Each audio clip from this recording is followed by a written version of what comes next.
sarado lang talagang isipan ng ating mga senator judges dito, no, and they even resort to grandstanding and even bullying yung ating mga testigo, which I think it's not supposed to be the case. I think Senator Irwin Tulfo and Senator Rapi Tulfo still believes that the Senate is still a continuation or an extension of their radio broadcast. Mukhang hindi pa sila nakaka-recover, no, doon sa pagiging broadcaster nila, at hindi pa nila naiisip na sila ay senador na ngayon. Binabalik-balik yung mga pangalan, no, ng mga alias, Prof, nitong lalo na itong mga senator judges pa, ano, doon sa mga katanungan nila dito sa testigo. Pero alam naman natin na talagang normal at hindi naman mismo yung circular na sinasabi, binabanggit doon, ay hindi naman nagsasabi, hindi naman nagbabawal na hindi pwede gumamit ng alias, ganito, ganyan. Pero parang pinapalaki yung issue, Prof, na parang big deal ang paggamit ng pagong, pusa. So, ano bang masasabi mo sa mga ganyan pong mga katanungan ng ating mga senator judges pa? Well, in the first place, I think it demonstrates the stupidity of our judges, no, especially those people who are actually saying these things. Kasi nga, in the first place, talagang na-establish na yun eh. Alam na natin at alam na dapat nila yun. Pero yun nga, dahil nga sa gusto nilang ipakita at magkaroon ng panggulat sa publiko, no, bakit nandito itong mga pangalan na to, no? Bakit hindi yung mga totoong pangalan? In fact, the idea of confidentiality is to conceal the identity of the people. Otherwise, it will no longer be confidential, and the operations that are in line with this disbursement of funds may be compromised. No, hindi ko naiintindihan ano po bang mahirap intindihin doon. Ano? I think siguro sarado lang talagang isipan ng ating mga senator judges dito, no, and they even resort to grandstanding and even bullying yung ating mga testigo, which I think it's not supposed to be the case. I think Senator Irwin Tulfo and Senator Rapi Tulfo still believes that the Senate is still a continuation or an extension of their radio broadcast. Mukhang hindi pa sila nakaka-recover, no, doon sa pagiging broadcaster nila, at hindi pa nila naiisip na sila ay senador na ngayon, ano, at mukhang na underwhelm yata sila doon sa kalagayan nila ngayon, ano, which is of course different already from what they used to do.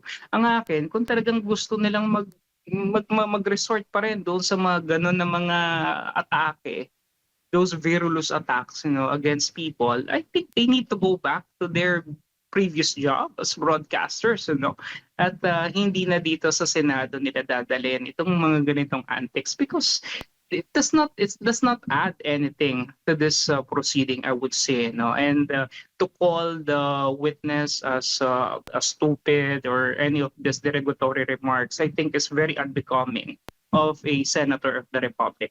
Opo, opo. At marami ang talagang galit din doon sa mga pahayag na yan, no? Yung mga katanungan at mga sinabi.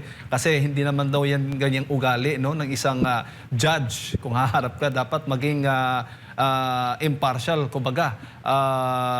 Prof, ang ipinapangita nitong mga senator judges, although iba naman talaga dito sa impeachment trial dahil may halong politika po talaga. Pero, Prof, oh yes, go ahead po. Anong masasabi mo? Yeah, kasi nga po, no, kung titingnan naman natin, yes, they're politicians in the first place, pero kung makikita natin kapag naman halimbawa yung mga kagaya ni Senator Pia Cayetano or Senator Alan Peter Cayetano nagtatanong, they're also stressing a point, they're making a point, but not to that level, no, na talagang nagiging derogatory at nagiging parang pinapalengke nila yung witness. I think that's not how it is. You could stress a point. You could make a very good, valid contention. Why not? But at the end of the day, we need to maintain proper decorum, and the proper respect should be given to the witness. In the first place, the witness is not supposed to be there.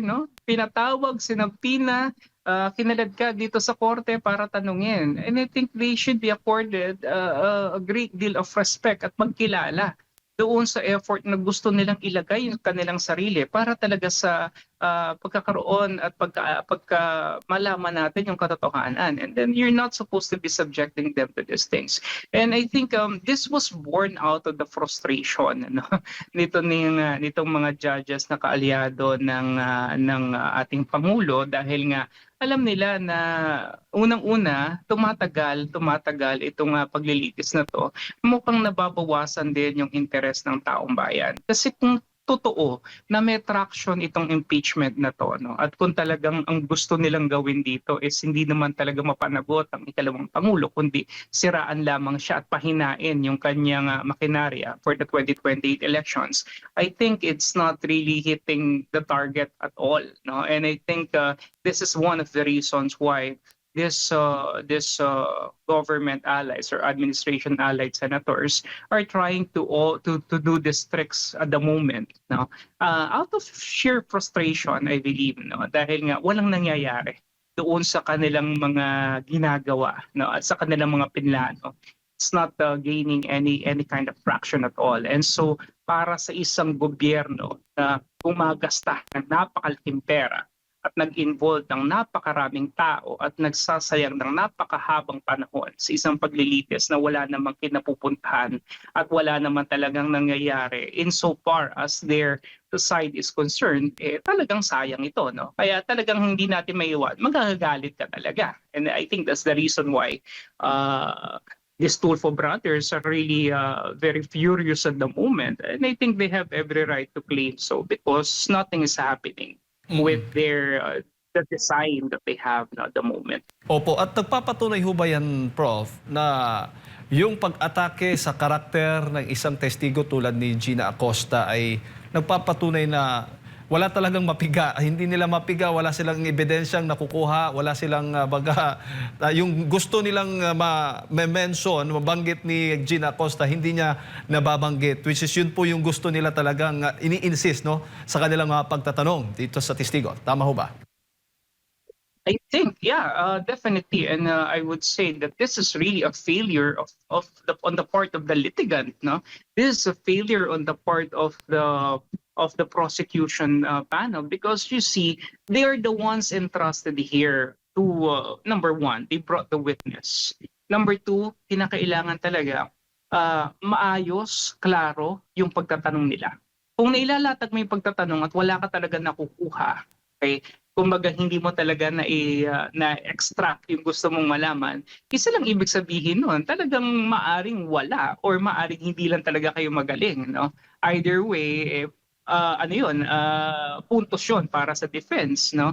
Siguro mas maganda na dito kay Attorney Ligutan, no, other than the fact that he comes in full makeup and with his lipstick on, mas maganda siguro pag-aralan niya muna maigi, no, kung paano talaga yung line of questioning at paano niya talaga titignan itong ating mga testigo at paano talaga nila i-extract yung mga information na gusto nilang makuha, no? Kasi hindi naman nakukuha sa pakapalan ng makeup ang pagiging isang magaling na abogado. Opo, kasi kung puro lang salita yung ginagawa, Prof, tsaka walang sapat ebidensya, hindi po talaga tatayo yan kahit sa regular na korte.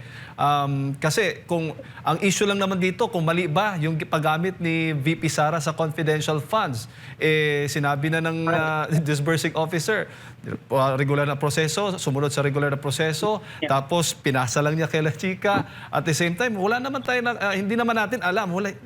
Para bang speculations lang yung naririnig natin, gumagawa-gawa na lang ng istorya, pinagtatahi-tahi, batay po sa sarili po nilang interpretasyon. Ganun ho ba ang nagiging obserbasyon po ninyo sa mga katanungan o mga konklusyon na dito o mga pahayag ng mga sa impeachment trial? Yeah, absolutely, no, absolutely. Kasi when you don't have a clear case, you just resort to other antics. You resort to either grandstanding or you resort to belittling the integrity of the witness because you don't have a case in the first place, no. Yun yung problema, no. And I think the prosecution should understand this. Anyway, mahaba-haba pa naman itong impeachment trial, ano, at mayroon pa naman silang pagkakataon siguro to regroup and to recalibrate and try to see how could they unearth, no, or bring out in the open. Ito nga sinasabi nila may mga pasabog na naman sila sa mga susunod na witness. Medyo nakakadala na kasi itong mga binabanggit nilang pasabog, ano. Ewan ko kung sino itong mga pasabog na to, Trillanes ba to or whatever it is. Pero mukhang nakakadala, no, at maaaring ito rin yung isang dahilan kung bakit yung interest ng publiko medyo nababawasan dito sa impeachment, because itong mga sinasabi nila ang gaganda ng mga ang gaganda ng mga kumbaga trailer ng pelikula, no, pero pagdating naman doon sa aktual na pelikula basura pala, no. So these things, no, hindi natin to kinakailangan in the first place, kasi if they're really good, if they really are prepared as they are claiming to be, and if they're always saying, no, kagaya every time na may tatapos ang impeachment proceeding, meron silang press con, itong sinasabi lagi ni Terry Redon na nanalo sila na naman, that they scored a big victory, that publiko naman na magsasabi noon, hindi naman sila, no, because itong prosecution, what they're very good at is ito nga, number one, creating the impression that they're getting the upper hand.